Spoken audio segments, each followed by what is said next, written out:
Limang sasakyan inararo ng 18-wheeler truck, 3 patay. Yan po ito sa may Batasan Hills, Quezon City. Detalye mo na kay Bal Gonzales, RHY Bal, good morning. Kuya Angel, mangyaring malagim na aksidente. Teka muna, putol-putol si Bal. Bal. Kuya Angel. Ayan. Okay. Ayan, mas malinaw na. Go ahead. Pasado alas 11 nga kagabi nang mangyaring malagim na aksidente sa pababang bahagi ng Batasan San Mateo Road sa Barangay Batasan Hills, Quezon City. Sa report ng Quezon City Disaster Risk Reduction and Management Office, 3 nasawi habang 7 naman ang sugatan matapos na araruhin ng isang 18-wheeler truck ang 5 mga sasakyan. Ayon kay Kenneth Lopez, supervisor ng Search and Rescue Team ng QCDRRMO, 2 sa 3 nasawi ay dead on the spot habang dinala pa sa ospital ang isang ngunit hindi na umabot pa ng buhay.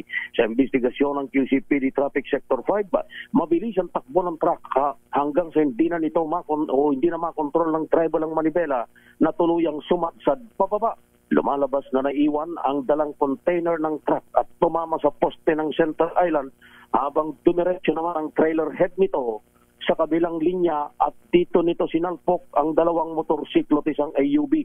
Ilan pa sa unang mga sasakyang inararo ng truck ay isang motorsiklo at isang kotse. Kasalukuyan pang nasa Rosario Maclang General Hospital sa Batasan ng 7 mga nasugatan habang hawak na ng QCPD ang 38 anyos na driver ng nasangkot na 18-wheeler truck. Samantala, Kuya Angel, sa panig naman ng Land Transportation Franchising Regulatory Board, kausap ko kanina lamang itong si LTFRB spokesperson na Ariel Linton at inaalam na nila ngayon kung mayroong prangkisa ang sangkot na for hire truck para makagawa ng agarang aksyon ang regulatory agency.